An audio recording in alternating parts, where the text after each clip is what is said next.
اللہ تعالیٰ کسی پر ظلم نہیں کرتا۔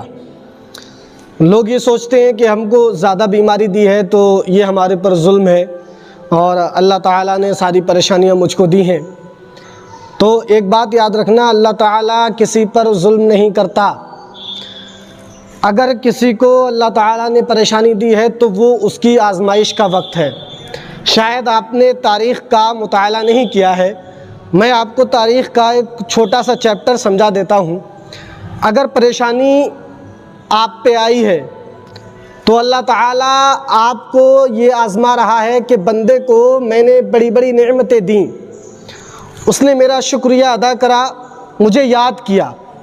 اب گویا میں دیکھنا چاہتا ہوں اگر اس کو تھوڑی سی پریشانی دے دی جائے تو کیا یہ مجھے یاد کرے گا یا بھول جائے گا۔ تعالیٰ نے ساری پریشانیاں مجھ کو دیں، کیا میں اللہ تیری عبادت نہیں کرتا؟ کیا میں تیری بندگی نہیں کرتا؟ تو جب میں تیرا بندہ ہوں اور میں تیری عبادت کرتا ہوں تو مجھے کیوں پریشان کر رہا ہے؟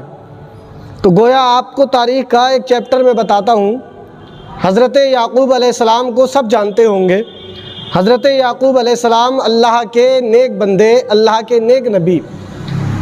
آپ کے پاس، آپ کے گھر کے اندر اناج کی کمی نہیں، دولت شہرت کی کمی نہیں، پورا علاقہ آپ کو جانتا کہ آپ کتنے امیر شہر ہیں۔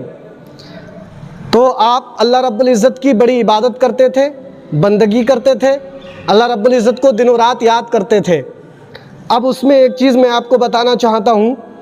تو شیطان نے اللہ تعالیٰ سے کہا کہ یعقوب علیہ السلام تجھ کو اس لیے یاد کرتے ہیں کہ تو نے کوئی کمی چھوڑی نہیں ہے ان کو نعمتیں دینے میں، اور وہ پریشان تھوڑی نہیں ہے، تو وہ تو تجھ کو یاد کریں گے، تو ان کو پریشانی دے گا، وہ تجھ کو یاد نہیں کریں گے۔ تو اللہ تعالیٰ نے اس شیطان مردود کو یہ دکھانے کے لیے کہ جو میرا بندہ، جب میں اپنے بندوں کو بڑی بڑی اچھی نعمتوں سے نوازتا ہوں تو میرا شکریہ، میرا احسان ادا کرتے ہیں، میری عبادت بندگی کرتے ہیں، اور میں اپنے اگر اس نیک بندے کو اگر کسی آزمائش میں ڈالتا ہوں تب بھی وہ میری عبادت کرنا نہیں چھوڑتے۔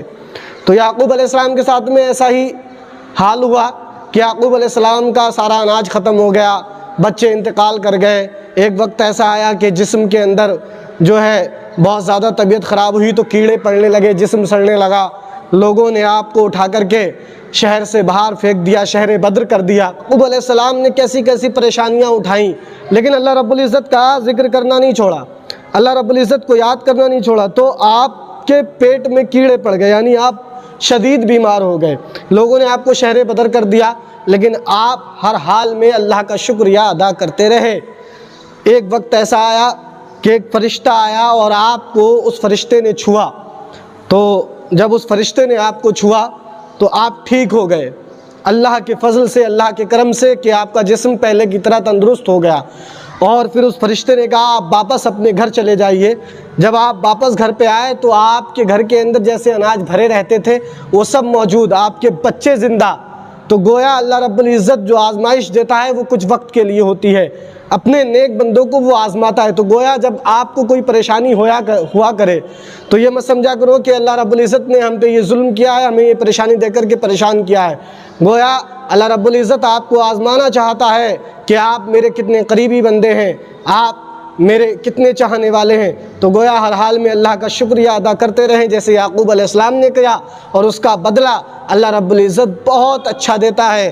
اور بہت اچھے کی بات آ گئی ہے تو صرف میں اتنا کہہ دیتا ہوں آپ کو کہ جب بندہ صبر اور شکر کے ساتھ اپنی زندگی گزارتا ہے تو اللہ رب العزت اس صبر اور شکر کے بدلے اپنے اس نیک بندے کو بہت بہت جو خوبصورت جنت اللہ نے بنائی ہے وہ عطا کر دیتا ہے۔ تو گویا آپ کو ہماری یہ ویڈیو کیسی لگی ہمیں کامنٹ باکس میں ضرور بتائیں۔ السلام علیکم۔